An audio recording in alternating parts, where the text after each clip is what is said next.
안녕하세요. 오늘 자료들 보니까요. 중국 군사력 현대화 속도가 정말 놀랍네요. 단순히 뭐랄까 규모만 커지는 게 아니고 이 첨단 기술 경쟁에서도 상당히 두각을 나타내는 것 같습니다. 네, 맞습니다.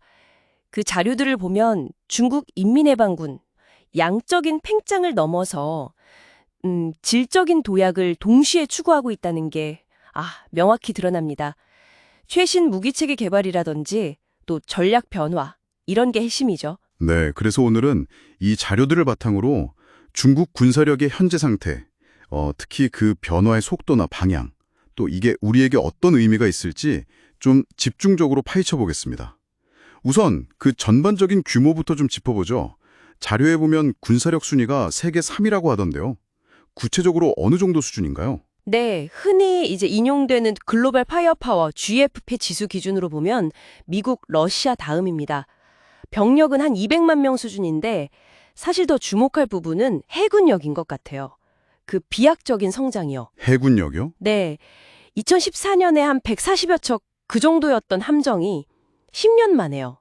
그러니까 2024년 기준으로 보면 300척을 넘어섰어요. 와, 10년 만에요? 네, 평시에 이렇게 해군력을 키워는 건 정말 이례적인 속도죠. 10년 만에 2배 이상이라니 정말 엄청난 속도네요. 그럼 이런 해군력 증강은 어떤 전략적인 변화와 관련이 있는 건가요? 그 자료에 A2AD 전략 이야기가 나오던데요. 네. 그 A2AD라는 게 반접근 지역 거부, 영어로는 Anti-Access Area Denial의 약자인데요. 쉽게 말하면 이제 자국 연안으로 적대 세력, 특히 이제 미 해군 같은 강력한 해군력이 접근하는 걸 막고 그 안에서 활동하는 걸 어렵게 만드는 거죠. 일종의 접근 금지 구역 설정 전략입니다. 아, 그렇군요. 초기에는 이제 대만 해협처럼 가까운 바다 방어에 좀 집중을 했었는데요. 이제는 이 A2AD 영역을 점점 더 먼 바다로 확장하려는 움직임을 보여요. 더 멀리요? 네, 그러니까 해군력 증강이 바로 이런 전략 변화를 뒷받침하는 핵심인 셈이죠. 단순히 방어만 하겠다는 게 아니라 이제 영향력을 투사하겠다는 의지로 읽힙니다. 그렇군요.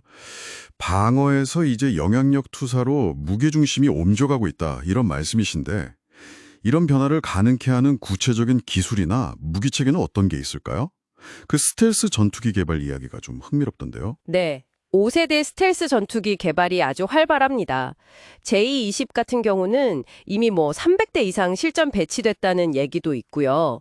또 미국의 F-35랑 좀 유사한 형태의 J-35도 개발 중인데 이게 특히 주목되는 게 항공모함 탑재형뿐만 아니라 지상 발진형으로도 나올 수 있다는 거예요. 아, 지상에서도요? 네. 이런 첨단 전투기들이 단순히 기술력을 보여주는 걸 넘어서 아까 말씀하신 대로 영향력을 투사하려면 작전 반경이 넓어야 하잖아요. 그러니까 커진 해군 함대의 제공권을 확보해주는 그런 핵심적인 역할을 하게 되는 거죠. 더 나아가서는 6세대 전투기 개발 이야기도 슬슬 나오고 있고요. 공중전력뿐 아니라 바다에서도 눈에 띄는 게 있죠. 그 아시아 최대 크기라는 영호 5형 구축함 말입니다. 네, 맞습니다. 영호 5형 만재 배수량이 1만 3천 톤급이니까 서방 기준으로는 순양함에 가깝다. 이런 평가도 받아요. 1만 3천 톤이요? 어마어마하네요. 그렇죠. 근데 중요한 건 사실 크기보다는 그 안에 탑재된 능력입니다. 최첨단 레이더는 물론이고 112개의 수직 발사관 VLS를 갖추고 있어요. VLS요? 이 미사일을 수직으로 세워서 보관하다가 바로 발사하는 장치인데 이걸로 다양한 종류의 미사일을 대량으로 싣고 또 아주 신속하게 발사할 수 있습니다. 장거리 함대국 미사일, 지상 공격용 순항 미사일, 초음속 대함 미사일은 기본이고요. 최근에는 극초음속 대함 미사일 YJ-21까지 운용 가능하다고 알려져 있어요. 극초음속 미사일까지요. 네, 그러니까 함대 방어 능력은 물론이고 아주 강력한 공격 능력까지 갖춘 그야말로 다목적 전투함이죠. 중국 해군력 확장의 상징적인 존재라고 할 수 있습니다. 이미 8척 건조됐고 추가 건조도 아주 빠르게 진행 중이고요. 아까 극초음속 미사일 이야기가 잠깐 나왔는데 이 분야도 자료에서 상당히 강조하고 있더라고요. 그렇습니다. 극초음속 미사일은 마하 5, 그러니까 음속의 5배가 넘는 속도로 비행하면서 회피 기동까지 할 수 있어서요. 현재 미사일 방어 체계로는 사실상 요격이 거의 불가능하다고 평가됩니다. 요격이 어렵다. 네, 2019년 열병식 때 공개됐던 DF-17이 대표적인데요.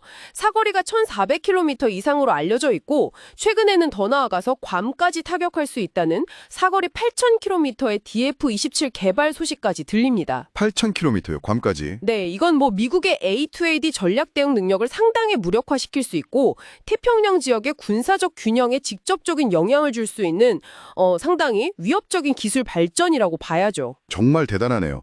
근데 이 모든 첨단 무기 개발이 어떻게 이렇게 단기간에 가능했을까요? 과거에는 러시아 기술에 많이 의존했던 걸로 아는데요. 맞습니다.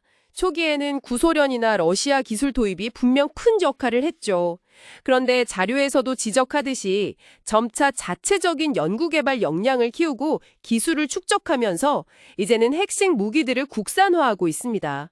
단순히 모당하는 단계를 넘어서 독자적인 혁신까지 시도하고 있다는 평가가 나와요.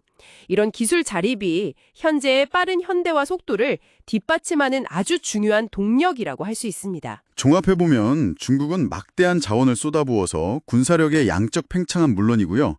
스텔스기, 첨단 구축함, 극초음속 미사일 같은 정말 최첨단 기술 확보를 통해서 질적인 도약을 동시에 그리고 아주 빠르게 이루고 있다. 이렇게 정리할 수 있겠네요. 네, 바로 그 점이 핵심입니다. 예상보다 훨씬 빠른 이 군사력 현대화 속도는 미국을 비롯한 주변국들에게는 상당히 큰 전략적인 도전 과제를 안겨주고 있습니다. 이게 단순히 군사적인 경쟁 차원을 넘어서요. 지역 및 국제 질서 전반에 걸쳐서 상당한 파급 효과를 가져올 수밖에 없는 거죠. 네, 이처럼 빠르게 변모하는 중국의 군사력은 여러분께서 앞으로 국제 정세를 읽어 나가시는 데 있어서 반드시 고려해야 할 정말 중요한 변수가 될 겁니다. 단순히 군비 경쟁의 수치 이런 걸 넘어서 그 안에 담긴 기술 발전의 방향이라든지 또 전략적 의도의 변화가 미래 안보 환경을 어떻게 재편하게 될지 계속 주목해야 할 이유인 것 같습니다.